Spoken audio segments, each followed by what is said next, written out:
Hi, it's me. There's a big storm coming in, so I can't sit on the patio and drink wine. So I thought I'd just chat with you. It's always good. I always like chatting with you. I hope you like chatting with me. Um, I got this great newsletter from Christine DeLorean, the numerologist. If you don't have her newsletter, you got to get it. She is just fantastic, just fantastic. Creative numerology. Um, so she said, uh, in one of her blogs, if you deny that a situation exists, you will still have to deal with it, along with the added pressure of trying to hide it. Let yourself experience the satisfaction that comes from recognizing a mistake and choosing not to repeat it. Now, I don't know about the satisfaction of recognizing that I made a mistake. Personally, when I do that, I have a tendency to feel stupid. But you still have to recognize it and move on. So, it stuck with me. And I was in a situation that I needed to let go. Made a bad investment, but I couldn't seem to just let go of it. And so I was talking to a good friend of mine and a good psychic healer, shaman, Linda Dulac. And she said to me, well, just let go. And I said, well, if I knew how, I would, and I'm trying. She kept saying, just let go. And so I realized I couldn't let go because I didn't know what I was holding on to. If you don't know what you're holding on to, how the hell do you let go of it? So kind of ended it on that one. And so I started to analyze it as I analyze everything to death. But if I didn't do that, you wouldn't get these nifty emails I send out in these little free classes either. So I was thinking about it and I was thinking about it. And finally, it hit me that it was my ego that was in the way. And that I didn't want to admit that I was wrong. Because my good friends and other advisors, I got a lot of great people around me, said, had warned me against this investment. And I said, oh, no, this is potential for everything. It's good. I can handle it. Of course, you're talking to somebody who, after 9/11, bought Delta Airline stock to support Delta so it wouldn't go bankrupt, which it ended up doing, and the stock was worthless anyway. So, and I'm a psychic. I'm not saying much for me. But anyway, I realized that I didn't want to be wrong. I really didn't want to be wrong and admit to myself that I had made a bad judgment. I'm still not sure if it's totally bad judgment, but sometimes you just do things because you learn from them. But it was my ego that was in the way. And when I realized that I didn't want to look bad, that it was a lot easier to let go, a lot easier. I didn't want to just admit that I was wrong. So we have to see things clearly. If we deny something, then we're not going to be able to handle it. We're not going to see anything. And that brought up if you know anything about the tarot, the Two of Swords. And in the tarot of the Two of Swords, there's a woman sitting on a bench, and behind her there's waters and rocks. And and she's sitting there, and it's dry, and she's safe.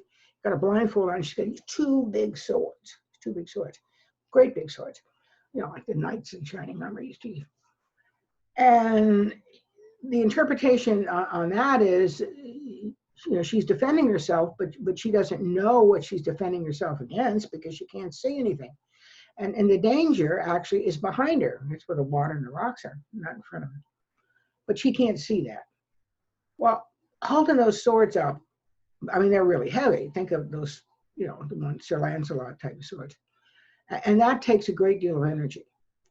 And so what many of us do is we don't admit to ourselves or anybody else the reality of a situation. We don't want to see what it is, because then we have to do something about it. That's also the Two of Swords. We have to do something about it. But it takes a tremendous amount of energy to hold those swords up, which is the equivalent of repressing things. You don't want to make a decision. This is what procrastination is. You don't want to have to make a choice. You don't want to do anything. But you can't keep compartmentalizing and not saying things. I think, you know, this might be one of the reasons of at least partially, of chronic fatigue and a lot of issues that people have physically, is because you're stuffing down your emotions. And compartmentalizing. Emotions are how our unconscious mind and how our soul, how our guides speak to us. So not dealing with them becomes a real issue because you're not getting information. I did learn something last month that made it a little bit easier. You know things, but sometimes when people put it in other words, it resonates better. I was reading, what's her name? Deborah Silverman, psychologist, who's also an astrologer, and her, what's the name of that? Missing Elements. Good book. And she's talking about the different types of personalities: fire signs, water signs. And you know, I knew this, but I didn't really quite hit me the way that she put it. But, you know, not everybody feels the same way. And since I take in information through feelings, I'm an empath. I just kind of sort of assume that everybody wants to feel, but that's not true. And not everybody feels to the same levels, even when they're feeling at their capacities, because some people just more thinkers. They don't have. They really don't have the capacity. Not that that's not a judgment call. It's just some of us are more emotional than others. Some of us are more volatile, including me, than others, and we have to take that into consideration when we're talking about feelings. But all in all, you still have to feel your feelings. It's just easier for some than it is for others. Okay. But if you don't feel your feelings, you're not going to get the information that you need in order to solve your problems and deal with reality. And if you don't deal with it, you're just going to have to keep repeating it over and over and over again. Okay? And it takes up so much energy that you could be using to do something more productive and maybe be a little happier in your life. It would be nice if every situation simply was black and white, but it's not. There's many levels to every situation, and especially one that's causing us, trouble. So, how you and it's uncomfortable, okay, painful in fact, and we're told to ignore, to neutralize, to not feel the uncomfortable and or painful feelings. That's one reason that the drug industry is making, billions of dollars, and alcohol and all these things that we do, I like to eat, in order to numb down our emotions because they're uncomfortable. But you still have to deal with them. You do. What do you mean? So I've learned through some other people, a couple of tricks that makes it easier to deal with pain. I mean, I don't like pain. I don't think anybody likes pain. But pain is your unconscious, your body's way of telling you, yoo-hoo, we got a problem here. I need some attention. Your focus now, okay? And if you don't do it, it's gonna wrap it up, okay? Until the pain is so bad, you are gonna have no choice. And that's getting hit by the 2x2, the 4x4, and Jesus, let me tell you, you don't want to hit by 6x6, because I've been hit by the 6x6. Don't do it. Listen. It's a basic law that you don't have any control over anything actually except yourself and how you choose to respond to any given situation. That's about it. We go through life trying to control everything to keep the pain down. We really don't have any control. So, step one is to accept. And we have to accept our responsibility in any given situation also. We have to own what's ours. And once you can own your feelings or the situation, then you can start to do something about it. Because I don't know about you, but it's even stupider to keep doing the same thing over and over again, not learn anything from it. Think you're stupid. So we have to accept what's ours. And that is by feeling our feelings. In the beginning, it's hard because we don't want to feel anything. We just don't. We only want to feel the good stuff. But you're going to have to feel the bad stuff too. But you can minimize that. You can minimize the time at the bad stuff there if you recognize it and get down to what really what the problem is. Not what you think it is or what you think it should be, but what it really is. So how you start to do this? One, you allow yourself to feel whatever it is. And then you have to identify what that feeling is. And there's a lot of feelings, a lot of different degrees of feelings. You can have anger, and you can have sadness, you can have joy, you can have humiliation, you can have fear, anxiety, fears in the present, anxieties in the future, grief, loss. All of these things are different degrees of and different kinds of feelings. But when a situation comes up and you're feeling uncomfortable, you need to identify what that discomfort is and put a label on it. When you've done that, and that means you might have to cry, you might have to scream, you might have to yell, you might have to do a lot of things. I don't suggest you do this, in the middle of Starbucks. But you find some place where it's safe, and you go inside yourself and you allow yourself to feel. And then you identify that feeling. And it's not just pain. It's, you say, let's say you're feeling sad, which is goes with depression. And so you ask yourself, what am I sad about? What is it? And feel the sadness. And then ask yourself, when is the first time I ever remember feeling this particular feeling? Because there's different degrees of sadness, different degrees of everything, different degrees of anger. Just ask yourself that.